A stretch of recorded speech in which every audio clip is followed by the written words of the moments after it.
Welcome back. Our next session is sure to be of note as we dive deep into the world of artificial intelligence and architecture. That's right, and the development of AI has grown rapidly, and that it can now create an image from a simple description on its own.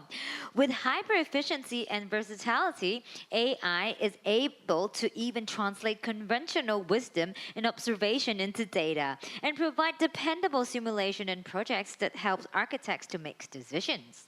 To explore this topic, let's hear from Dr. Koen Oltus, CEO Architect of Water Studio NL, which he founded in 2003 as the first office totally focused on floating architecture.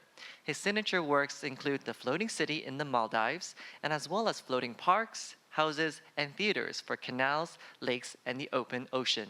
Wow. And our moderator will be Simone Schloch. Simone is the managing editor of Design Anthology, where she oversees the print issues of Design Anthology Asia and Design Anthology Australia. So let's give them a warm welcome.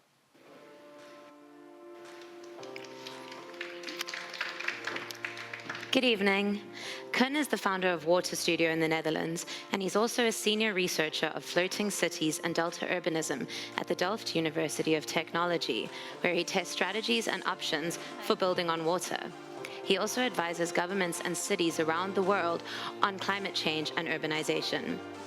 This evening, Koen and I are going to be discussing the topic of designing future livability with AI, how architecture is changing in the face of AI, and how AI can be used to imagine better cities, and in Koen's case, cities that don't just tread lightly, they float. So with that, I'll hand over to Koen. Thank you. Yes, it's for us a fun time.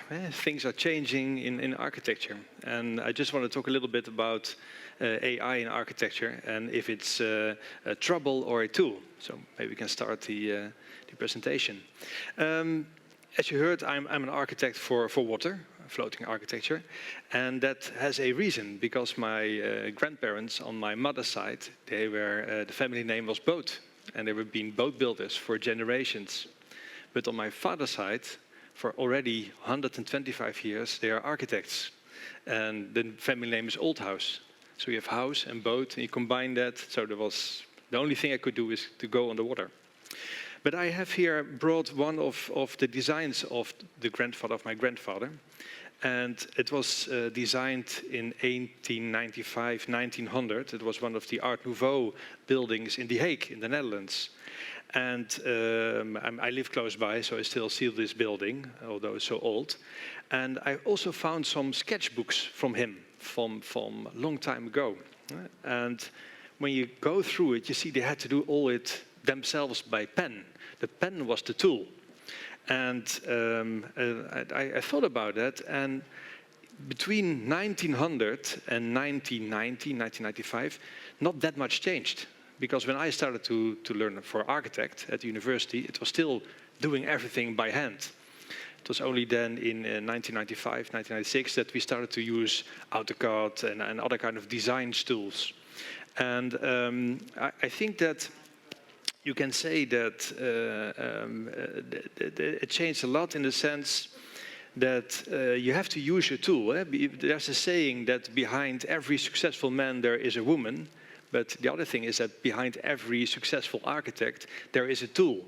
And you have to use the tool. And if you think, for instance, at a great architect, so as Zaha Hadid, she was one of the first who had somebody with her to do parametric designs. So her fantastic ideas, she could bring into a model, and the model could be made. And maybe the same for Calatrava. He made these fantastic bridges, super engineer, and had engineering tools to do that. So also for us, we have to find then tools to work with. And in my office, we have people that are fantastic in Photoshop and in 3D rendering. But I'm not quite sure of that is enough, because the theme today in this week is design for change. But I think we have, as architects, change for design. We have to find new tools and new skills and to see how we can work with that. Of course, we are a lot on the internet, and we see what other people do, and we see that we get competition, not that much from architects, but from people who can work with artificial intelligence. And I see these buildings that have fantastic shapes that I couldn't even imagine if I just started to draw. And the funny thing is, their tools are no longer just a pen or a pencil, it's words. With words, you can create this kind of architecture. You give keywords and the artificial intelligence engines, they start to make this architecture. And even I've seen them do this on the water. So as you see on the right, we see buildings on water float. I think, I wish I could have designed it.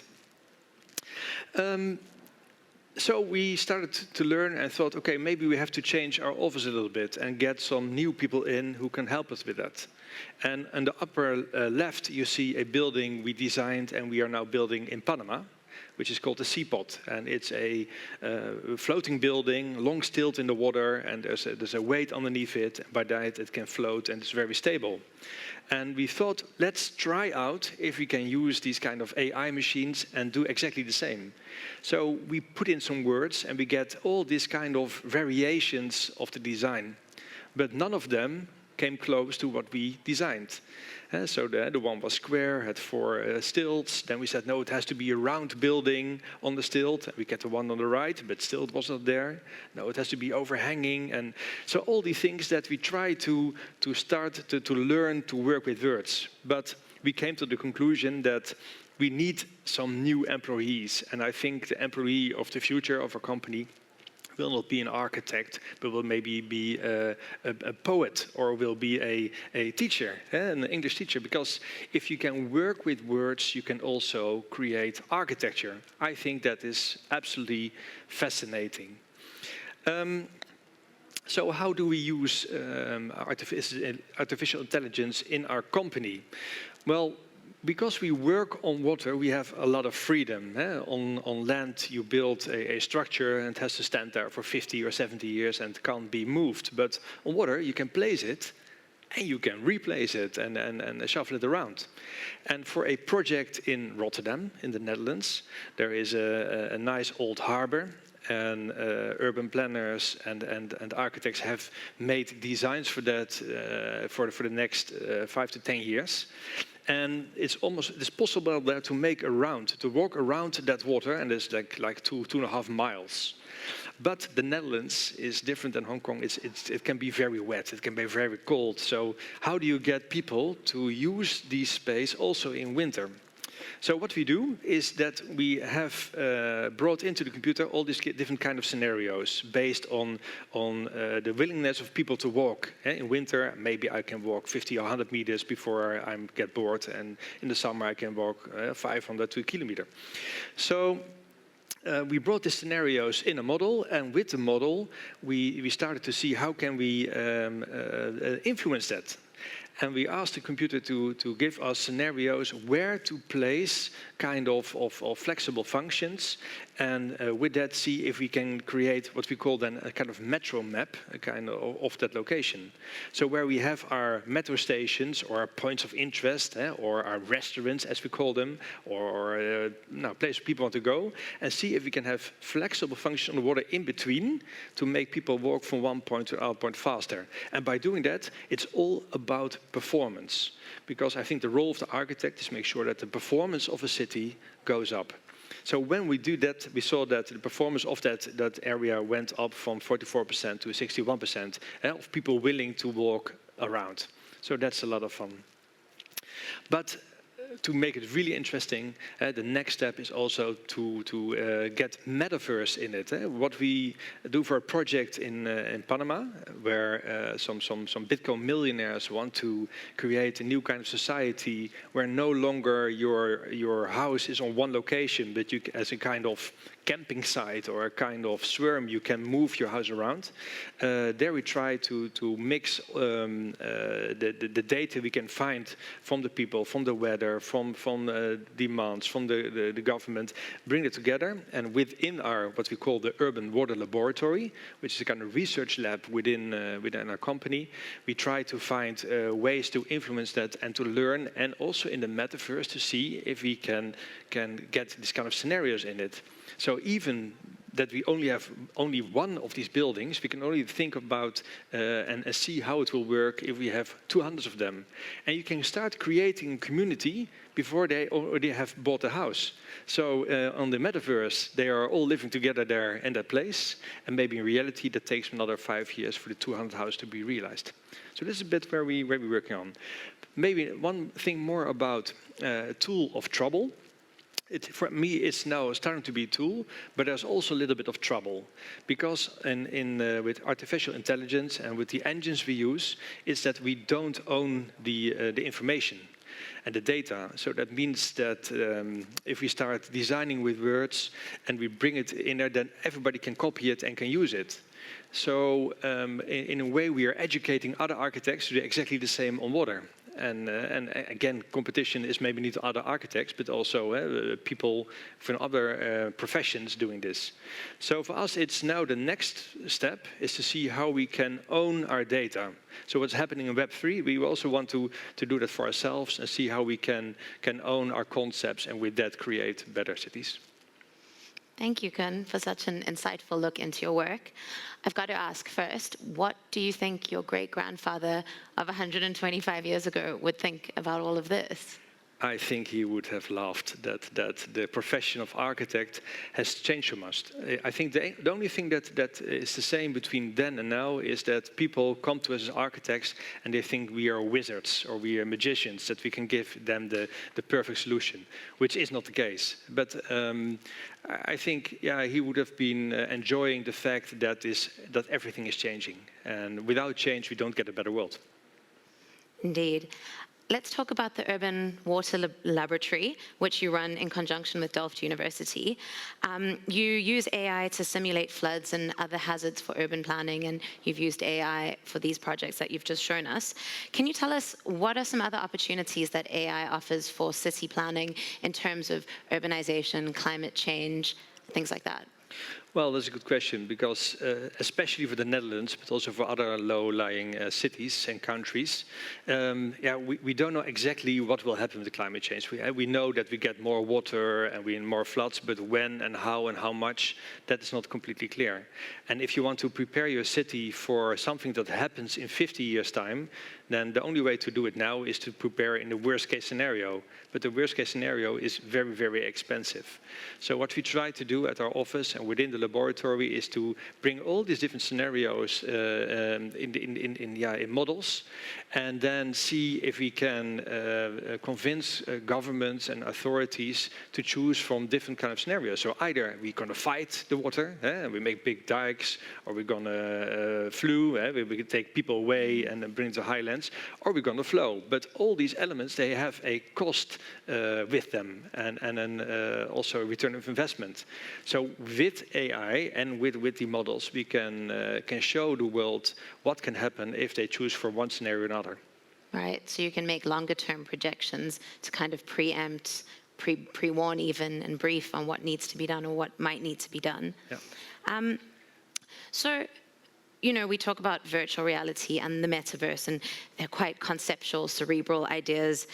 But of course, you work in very real world, physical here and now, the way that things are changing, the way that we live, our environment, the physical environment around us. How do you think how do you think the metaverse and virtual reality can help architecture better respond to current challenges?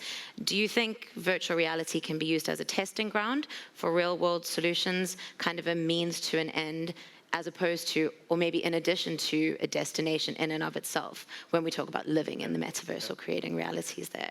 It's absolutely a testing ground, and I even more think it's almost like a kind of missing link.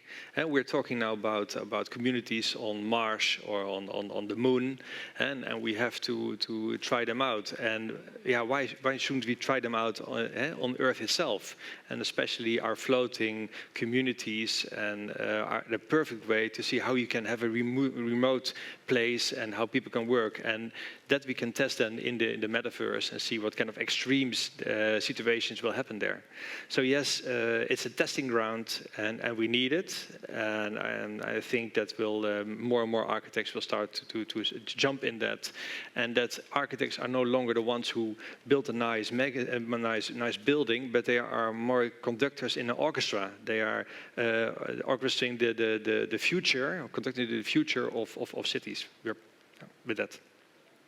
And I recall in a previous talk you were talking about how architects of today are really concerned with making change and with, current problems. And I suppose harnessing AI as another tool to deal with those is something that's quite imminent, that needs to be done. Let's talk more about how you think the role of the architect will change. Let's talk about the idea of a conductor of an orchestra as opposed to maybe a player in an orchestra. Is that what they were before? One in an ecosystem of No, building? I think for me, it's a conductor means that you have tools to play with. And if I ask you how the city of the future would look like, everybody has another idea about that, and nobody knows for sure because we don't know what for changes will come to us. And I think so planning a city and planning a city on water is no longer just making a nice picture, but it is being in control of all the flexibilities and all the changes that could come. So. And I think the role of the architect is to understand them, and maybe it's also not only a conductor, but maybe it's a DJ. You're at a party and you see that the party goes well, and after half an hour, the energy is a bit gone, and then you're going to play with the music, the sound, the heat, everything. And so I think the role of the architect is that you have to stay with your city or with your development or with your building for 20 or 30 years. And in that whole time, it's not a hit and run and take your money, but it's being helpful and trying to upgrade the performance, even though there are changes in society along the way. That's quite similar to what you do with floating infrastructure and floating cities, right? Is test and see what's working. And because the buildings that you build are impermanent in nature in the sense that they're floating, you can kind of tweak and change as you go, right? Would you say you're already quite well versed in that kind of practice of finessing as you go, seeing what works, what doesn't? Yeah, we're lucky. Building on water is not a project, but it's a product. And a product can be placed on some location and can stay for a certain amount of time on the location. Different than the beautiful buildings we see behind us here in Hong Kong. Once the towers are built, they stay there for 50, 100, 150 years. But on water, we have this freedom to move them around. So we now start to learn why we should move them around and what way and what it could bring. And then especially on the financial side, because the fact that we have climate change and the effects of climate change, it will cost our society a lot. And I think our role is to make sure that that cost is as minimum as possible and that we get a high-performance city the best we can. Of course. What do you think excites you most about the possibilities that AI presents for designing future livability? Well, I think I already see it now in the images that AI is producing. If I go through Instagram and see these mid-journey images, I think, wow, I couldn't have come up with these kind of ideas. So, and it's only the beginning, because they are only now a year busy. So if we would bring Midjourney and the other tools, like we bring them to urban planning, what kind of cities will AI bring us? And I'm very excited to see that and see if they can come up with a different kind of livability. Things we didn't think of yet. So it's no longer a kind of fear for AI, but it's much more, I see it like a big brother that is helping us to create new possibilities in society. Right. That's interesting. There's, of course, this ongoing conversation about, is I a creator, intellectual property, things that you were talking about, but also who owns what AI creates. I know you view AI as a tool, but what do you think of it as a creator as well? Is it a co-creator for you? Do you consider it as kind of a collaborator? Absolutely, yeah. I see it. I see it definitely as a great tool. Like 100 years ago, a pen. It's now my tool. but I also see that for within maybe a few years, it's not a tool, but it is the creator, and we are just giving support to the creator to make new buildings and new ideas, new concepts. So there's a change, but. I read it on the internet. It said, do architects have to be afraid for AI? Do you think that we are replaced, can be replaced? And on the internet you can read, no, we will never be replaced by AI. But I think we will. Because if you think, for instance, on chess, playing chess. Today, on your mobile phone, every chess player is more advanced and better than the ones in reality. And I think this also will help with architects. In the end, we have to see that AI is better, and then we can just control it from the side and steer a bit, instead of being the ones that come up with the fresh and new ideas. That's so interesting. What do you think will happen to the human touch? That will always be there, because I think, especially for the next 5 or 10 years, that human touch will be there. We still oversee more than AI, but so if I look at Midjourney and I see the image on Instagram, I can instantly see that it's not been done by people, but by the machine, because it's even better, looks better than the things we do. If we design something, it's in Photoshop, and you always see this thing, you say, okay, it's not real. But now on AI and the metaverse, on some points, it's blurring each other. You don't see what's real and not real anymore. So exciting. Wow. I find it fascinating that some people say it's very exciting. Some people think of it as quite dystopian, I think, to be frank. There's obviously something in the middle. But what do you say to people who are skeptical about AI and the metaverse and virtual reality and Web3 and Well, if you talk to these people, and a lot of people are afraid, but think about it. What are we doing without the internet? World would look differently. Or what we do without high-rise buildings, or with the car industry. So there are always kind of leaps in technology that bring new opportunities. And you can say, okay, we don't want to use it and we leave it behind, but that's not the case. You really have to explore it. And that's what we do with the Urban Water Laboratory. We see how we can use it, and then to use it for the good. See how we can improve cities around the world. And what is your studio at the moment and your laboratory? What are you working on at the moment? Can you tell us, can you give us some ideas? Yeah, well, one project that, of course, is one of my favorites is the Maldives. And the Maldives is sinking, and they need new solutions. So we built a floating city there for the community, 20,000 people. And also that process will take us now maybe 4.5 years to be completed from now. A long time. We already built the first examples, prototypes, but we're also now placing the whole city in the metaverse. And so that's for people who start to live there, they can already test it in the metaverse. Because for people who always have been living on land and now being placed on the water in floating cities, that's maybe one bridge too far. So they have to test that in this virtual reality. Right, so they get a taste of it first, kind of acclimatize. Yep. We have some questions from the audience. We have a couple of minutes. Someone already asked, is it possible for AI to replace architects, rather frankly, which you, of course, have answered. Do you have any other thoughts that you want to add to that? No. Okay. And what opportunities can the metaverse bring to architects? I think, look at that. As an architect 100 years ago, you had the only inspiration you could get was from books or from your environment around you. Today, when I started in 1990 to 2000s, we had Google, so we could put some words in. We got some fresh images from buildings or from nature, which we use as inspiration.